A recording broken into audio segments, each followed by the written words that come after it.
뭐 그냥 이게 괜찮아. 어차피 다 공개되는 건데 뭐.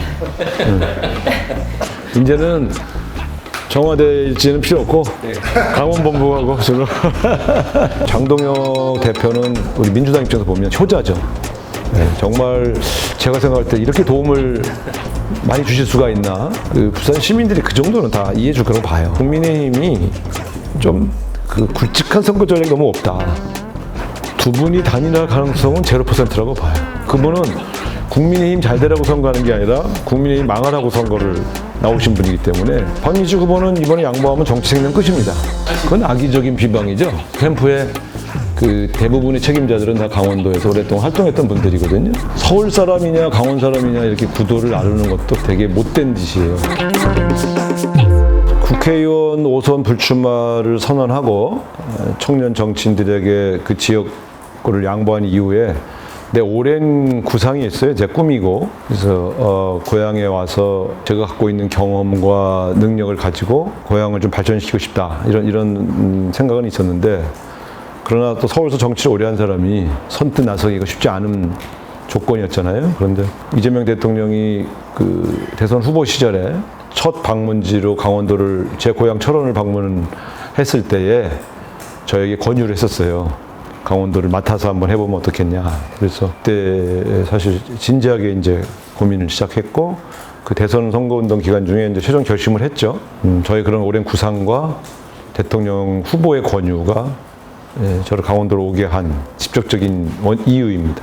농담처럼 진짜 나가시려고요? 그렇게 물어보더라고요. 그래서 이제 뭐 이광재 지사한테도 지지율이 지는구만 이렇게 원래 농담을 잘하시니까. 근데 결심하셨으니까 잘 되시길 바란다는 적담하셨습니다. 강원도는 아무래도 좀 재정 자립도가 20% 초반대입니다. 그 재정이 굉장히 열악하고 중앙정부의 재정 지원이나 사업 지원이 절실하게 필요한 곳이죠. 그러다 보니 중앙정부의 적극적인 지원을 받을 수 있는 그 힘 있는 후보에 대한 열망이 높아요. 첫 번째 대통령 정무수석도 했고 또 장관들 중에는 제 정치권 후배도 많고 그리고 이번에 제가 중앙당의 1호 공천을 받았을 정도로 정청래 당대표를 포함한 지도부들이 강원도를 적극적으로 돕겠다는 의지도 강하고 두 번째는 제가 국회의원 4선하고 또 당의 대표, 원내대표도 하면서 안 다뤄본 정책이 없지 않습니까? 그러니까 문제 해결 능력이 있다.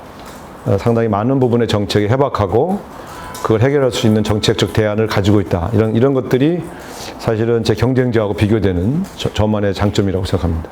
아무래도 이제 강원도가 그 사실상은 이제 인구 소멸 지역이라는 오명을 쓰고 있어요. 인구 소멸 지역이라는 게 뭐냐면 이제 사실상은 소멸 지역보다는 감소 지역이라는 뜻이죠. 근데 작년 한 해만도 청년 세대가 4,000명 이상이 강원도를 떠났어요. 저는 이제 청년들이 떠나지 않고 정착할 수 있게 만드는 그런 정책이 최우선 과제다 생각하고요. 그러려면 좋은 일자리를 많이 만들어야 되고 그 다음에 이 청년들이 정주할 수 있는 정주 여건을 잘 만들어야 되겠다. 첫 번째가 공공주택. 집이 없어요. 집이 없어서 떠나는 사람들이 꽤 많고 두 번째는 이제 교통, 교육, 의료 등에서 타 시도에 비해서 매우 열악해요. 그러니까 살기가 불편해. 그러니까 점점 떠나는 거예요. 애 키우기 힘들고. 그래서 일단 강원도를 탈출하는 이 흐름을 끊고 일단 지금 상태를 유지하다가 점점 좋은 일자리가 생기면서 이제 오히려 수도권에서 거꾸로 청년들이 와서 정착할 수 있게 만들어야 인구 감소 지역이 인구 증가 지역을 바꿀 수 있겠죠. 그래서 이 문제가 가장 중요한 정책 과제다 이렇게 생각합니다. 전국적인 총선거는 항상 두 개의 성격을 가져요. 항상 그 당시에 정권에 대한 평가가 들어가요. 그러니까 총선하고 지방선거가 항상 그렇습니다. 두 번째는 누가 그 지역을 발전시킬 적임자냐라고 하는 인물론. 이 두 개가 항상 선거의 기준이 되는데 강원도를 쭉 다녀보니까 강원도조차도 지난번에 사실은 이재명 후보가 대통령 선거에서 패배한 지역인데 최근 보면 대통령 일 잘한다고 하는 그 지지율이 66%에서 70% 가깝게 나옵니다. 그래서 강원도에 거주하는 도민들은 이재명 대통령 잘하고 있다. 힘 실어줘야 한다. 고 하는 의견이 압도적으로 높다. 이렇게 말씀드릴 수 있습니다. 그러니까 저처럼 선거를 많이 치러본 사람 그리고 또 중앙당에서 전략 쪽 일을 좀 해봤던 사람들은 다 알죠. 초반 판세가 마지막까지 유지된 선거는 거의 없습니다. 특히 보수가 우위인 선거는 그 보수 우위가 그대로 결정되는 경우가 있는데 민주당 계열의 정당이 우세했던 선거는 막판에 가면 결국은 접전으로 치닫는 경우가 항상 대한민국의 특징입니다. 특히 이 동쪽 라인, 국민의힘이 우세 지역이라고 할 수 있는 이 동쪽 라인은 초반에 분위기 좋다가 막판에 뒤집어진 경우가 많습니다. 그 이유는 이 동쪽 라인에 거주하는 보수적 성향의 유권자들이 여론조사에 잘 응하지 않아요. 여론조사만으로 자꾸 판세를 분석하는 분들은 전략가가 아니에요. 초반에 여론조사 결과로 17대 1이 나온다 이러는데 벌써 좀 대구가 접전으로 들어섰고요. 경남도 접전이고요. 부산도 우세하지만 접전입니다. 제가 볼 땐. 그렇기 때문에 앞으로 이 선거 판세는 앞을 내다볼 수가 없다. 제가 볼 때는 마지막까지 접전을 벌일 것이다.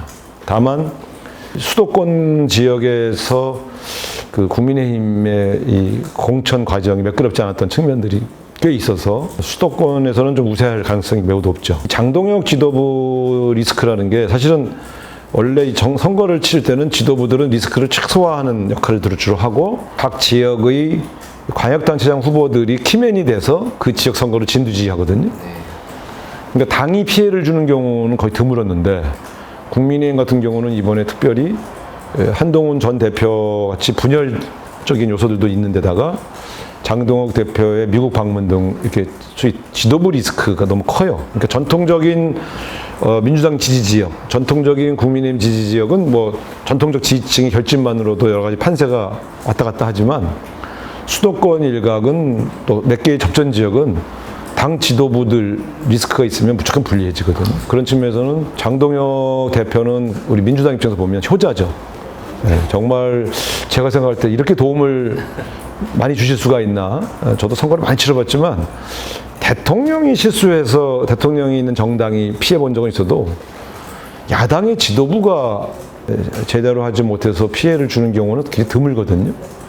단적인 예를 비교하자면 야당 지도부 중에 박근혜 전 대통령이 지도부일 땐 선거의 여왕이라는 소리를 들을 정도로 인기가 있었지 않습니까? 지금은 장동혁 대표 오지 말라는 거 아닙니까? 그러니까 이거는 정말 심각한 리스크죠.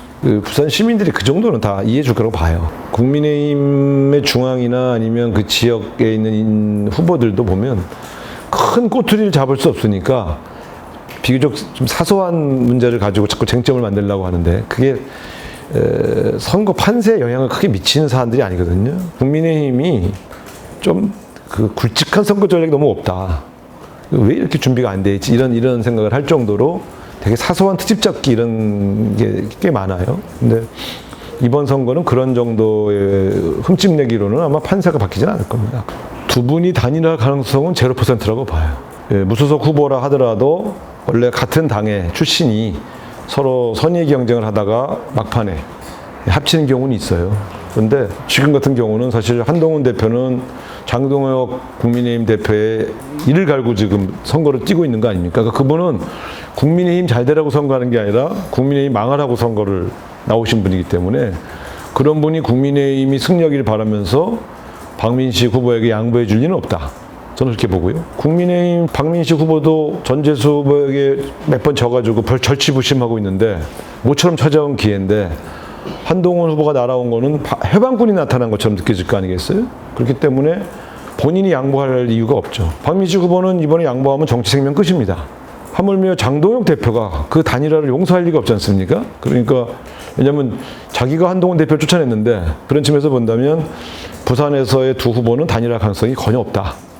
그래서 저는 하정우 수석이 무난하게 당선될 가능성이 높다 이렇게 보고 있습니다. 그건 악의적인 비방이죠. 캠프에 그 대부분의 책임자들은 다 강원도에서 오랫동안 활동했던 분들이거든요. 서울 사람이냐 강원 사람이냐 이렇게 구도를 나누는 것도 되게 못된 짓이에요. 왜냐하면 그렇게 말하면 김진태 지사도 고등학교 졸업하고 서울 가서 대학 나오고 검사 생활을 다 서울에서 했잖아요. 비강원도에서 했잖아요. 그러고 나서 국회의원 하려고 들어왔잖아요. 그럼 본인도 그때는 그럼 서울 사람이었나? 그러니까 사실은 그 소위 출향도민들의 도움이 필요한 곳이 강원도인데 저를 비판하려고 출향도민들의 사기를 꺾는 일이 과연 도지사 후보로서 해야 할 일이냐. 그런 측면에서 저는 적절한 프레임은 아니라고 봐요. 강원도에 와서 너무 아픈 현실들을 많이 봐서요. 제가 최선을 다해서 당선되고 또 당선되면 즉시 이 강원도의 가장 시급한 현안들을 해결하기 위해서 부지런히 일할 생각입니다. 그래서 더 많은 분들을 만나고 더 많은 현장 파악들을 통해서 좋은 정책을 잘 만들어내겠습니다.